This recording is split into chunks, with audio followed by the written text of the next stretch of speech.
In the heart of a seemingly ordinary day, Betty Robinson, a devoted mother of three, made a fatal mistake. She borrowed her cousin Jeff Bradley's black Ford Mustang without asking. What followed was a descent into unimaginable horror. On July 15, 2021, at West 12th and Oak Avenue, a petty argument exploded into a nightmare. Jeff, a volatile ex-con with a revolver and a heart full of rage, didn't just confront Betty.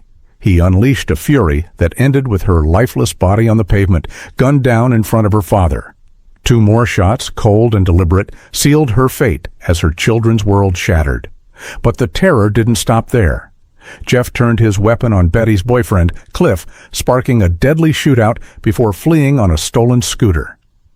Why would a cousin, bound by family, commit such a monstrous betrayal? What darkness in Jeff's past fueled this slaughter?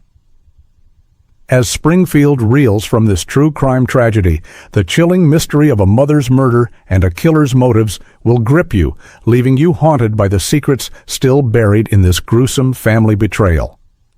Laughter spilled from a Springfield park where Betty Robinson, 29, chased her three children through a maze of swings.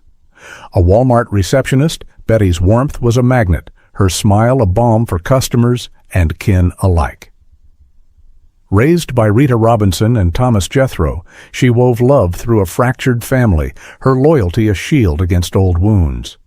Her kids, born from a dissolved marriage and a bond with Cliff Brood, were her world, their giggles a melody she lived for. Yet, a shadow lingered in her cousin, Jeff Bradley, whose presence at reunions sparked unease.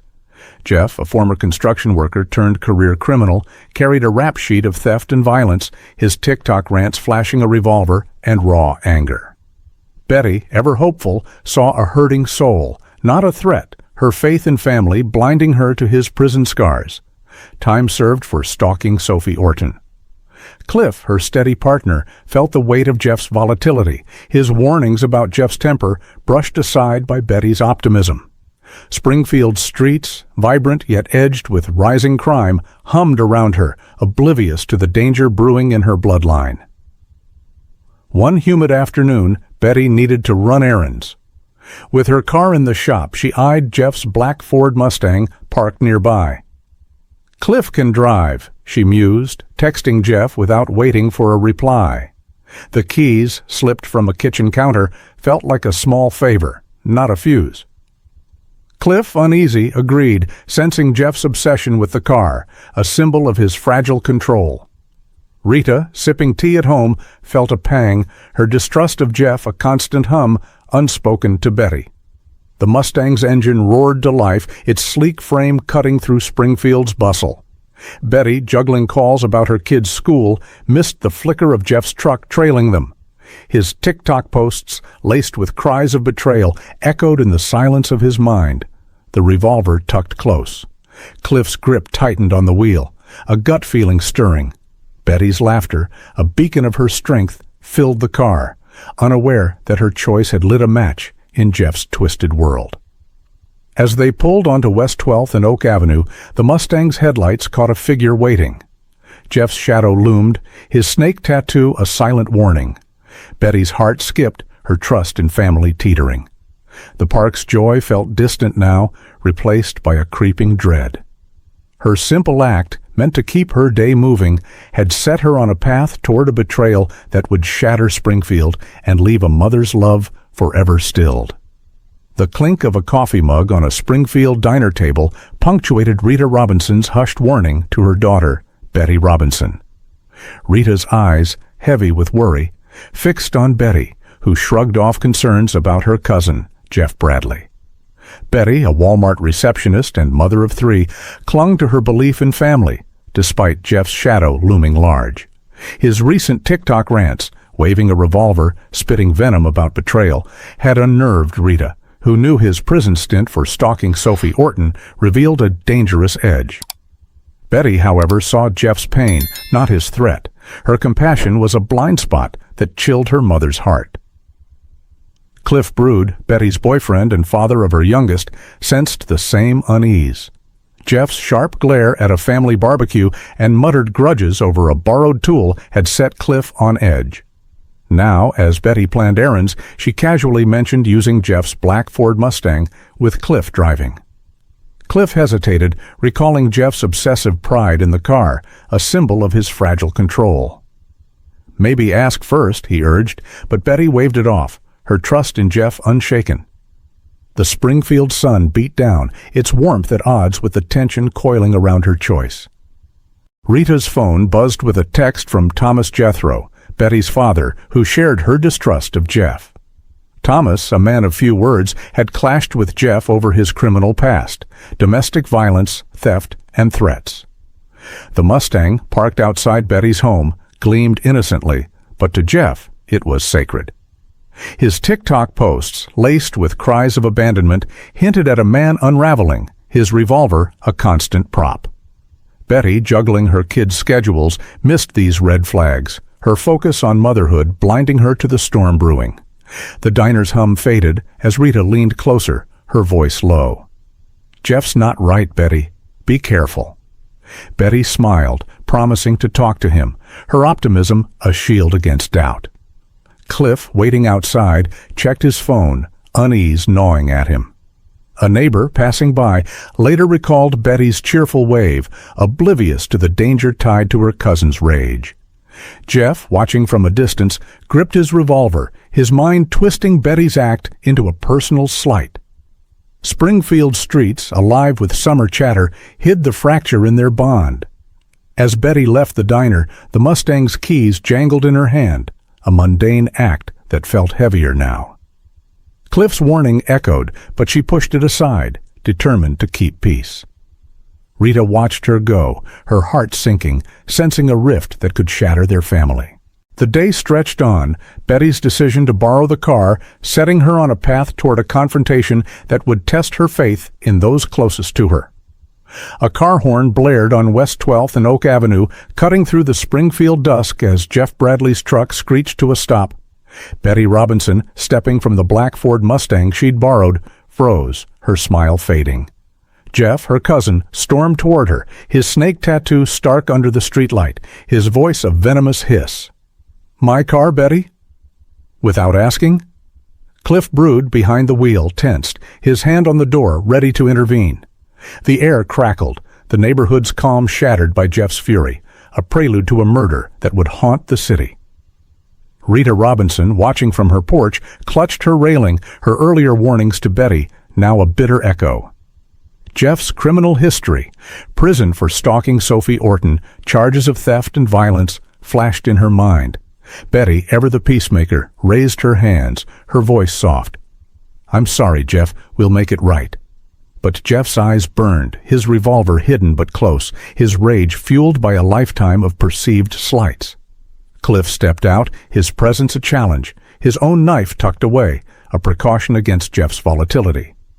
Thomas Jethro, Betty's father, emerged from his house, drawn by the commotion. His stern call for Jeff to leave only inflamed the scene. Jeff's accusations grew wild, claiming Betty's act was a betrayal of family. A passerby, later a key witness, noted Jeff's trembling hand, inches from his weapon. Betty, caught in the crossfire, tried to bridge the gap, offering apologies, unaware that Jeff's mind had twisted her kindness into disrespect. Springfield's evening hum faded, the street a stage for a looming tragedy. Cliff's sharp warning to Jeff drew a sneer, the tension spiking as Jeff's hand brushed his revolver. Rita, stepping closer, shouted for calm, her voice drowned by Jeff's tirade.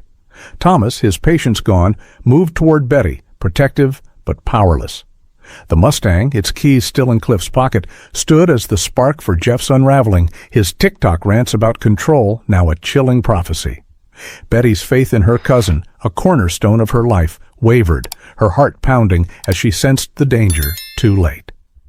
The standoff ended abruptly, Jeff retreating to his truck with a final biting threat. "You'll regret this." Betty, shaken, leaned into Cliff, her trust fraying. Thomas and Rita exchanged a look, their fear a silent bond. The neighborhood exhaled, but the calm was deceptive. Jeff's departure left a void filled with dread, his revolver a promise of retribution. As Betty climbed back into the Mustang, the weight of her choice settled, the spark of Jeff's rage ready to ignite a fire that would consume her world. Gunfire shattered the Springfield night, a brutal symphony on West 12th and Oak Avenue. Betty Robinson crumpled to the pavement, a bullet from Jeff Bradley's revolver piercing her chest. Jeff, her cousin, had returned, his truck roaring into view, his rage over the borrowed Ford Mustang erupting into murder. Betty's plea for peace was silenced as she fell, her eyes wide with shock. Jeff, his snake tattoo gleaming, stepped forward, firing 2 more shots into her still form, each a cold act of vengeance. Thomas Jethro, her father, screamed, his world collapsing. Cliff Brood, Betty's boyfriend, lunged from the Mustang, his knife flashing as he faced Jeff's revolver. Bullets flew, one grazing Cliff's arm, another pinging off the car's hood. Jeff's face was stone, his criminal past, stalking, violence, culminating in this ruthless act. Neighbors, roused by the chaos, peered out, one dialing 911, another noting a cigarette butt near Betty's body, a clue for the investigation. Rita Robinson, running from her porch, collapsed at the sight, her wail a raw wound. Jeff, his mission complete, fled on a stolen scooter, vanishing into Springfield streets. Police swarmed the scene, their flashlights catching Betty's earring, a poignant relic of her life. Officers, shaken, collected shell casings, the revolver's signature clear. Cliff, bloodied but alive, recounted Jeff's calm precision, a chilling detail. Thomas, kneeling by Betty, whispered apologies, his guilt crushing. A witness described Jeff's earlier threats, tying the murder to the Mustang dispute. The car, scarred by bullets, stood silent, its keys a catalyst for tragedy. Springfield, rocked by the family betrayal, mourned a mother stolen from her children. First responders worked in grim silence, paramedics confirming Betty's death. A rookie cop spotted the scooter's tire tracks, a lead for the Midwest Fugitive Unit, now hunting Jeff, described as armed and volatile. Rita, clutching Betty's scarf, vowed justice, her grief afire. The crime scene, cordoned off, buzzed with urgency, the cigarette butt and earring bagged as evidence. Betty's murder, a stark violation of trust, sent shockwaves through the community, her children's future now uncertain. As the night deepened, a single bullet casing, overlooked initially, rolled under the Mustang, a hidden clue that promised to unravel Jeff's flight.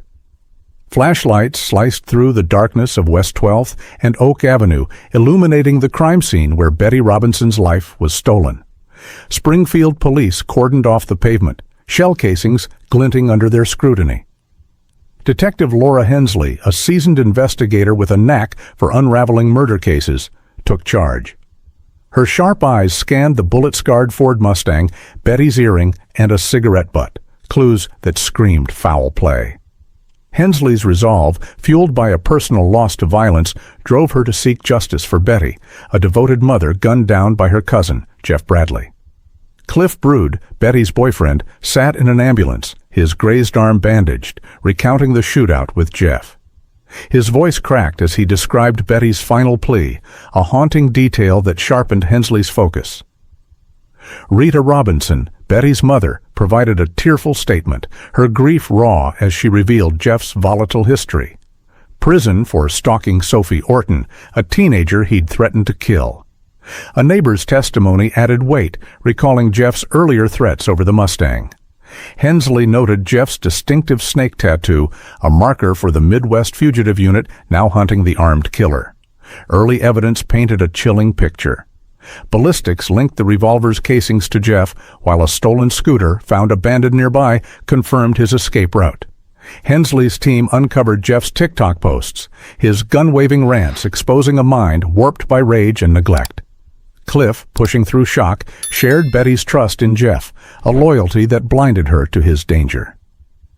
The investigation pivoted when a witness reported seeing Jeff near Mid-Villa Street, a lead that sent officers racing. Betty's murder, a stark family betrayal, demanded answers, and Hensley was determined to deliver. As dawn broke, the crime scene yielded a critical find, a partial fingerprint on the cigarette butt, potentially Jeff's. Hensley's gut told her this wasn't a random act. Jeff's motives ran deeper than a borrowed car. Rita's insistence on Jeff's troubled past, coupled with Cliff's account of the shootout, ruled out accident or suicide. Springfield buzzed with fear, the community shaken by a killer on the loose.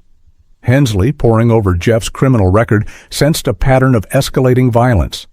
The net was tightening, but one clue, a cryptic TikTok post from Jeff hinting at revenge, shifted the case's trajectory, pointing to a darker truth. A grainy security camera still flickered on Detective Laura Hensley's desk, capturing Jeff Bradley's truck near West 12th and Oak Avenue hours before Betty Robinson's murder. The image, pulled from a Springfield gas station, was a breakthrough in the investigation. Hensley, relentless in her pursuit of justice, zeroed in on Jeff's movements, his revolver a constant in his TikTok rants. The fingerprint on the cigarette butt matched Jeff's, tying him to the crime scene. But why would a cousin kill over a borrowed Ford Mustang? The answer lay in Jeff's fractured psyche, a puzzle Hensley was determined to solve. Cliff Brood, Betty's boyfriend, unearthed a chilling detail. Betty had once lent Jeff money, a debt he never repaid, fueling his resentment. Cliff's memory of Jeff's bitter rants about family disloyalty suggested a motive rooted in perceived slights. Rita Robinson, Betty's mother, shared a family secret. Jeff's childhood neglect, compounded by his stalking of Sophie Orton, had left him volatile. A new figure emerged, Marcus Tate, a former cellmate of Jeff's, who tipped police about Jeff's obsession with control, evident in his prison threats. Tate's account, corroborated by jail records, painted Jeff as a man who saw Betty's kindness as weakness. Hensley's team dug deeper, analyzing Jeff's TikTok activity. A deleted post, recovered from a server, referenced a family traitor, posted days before the murder. The Mustang, a symbol of Jeff's fragile ego, became the spark for his rage, but the roots ran to years of grudges. Thomas Jethro, Betty's father, recalled Jeff's jealousy of Betty's stable life, a contrast to his chaos. The investigation hit a snag when a search of Mid-Villa Street turned up empty, Jeff's hideout elusive. Yet, Cliff's persistence, sharing Betty's fears of Jeff's temper, kept the case alive.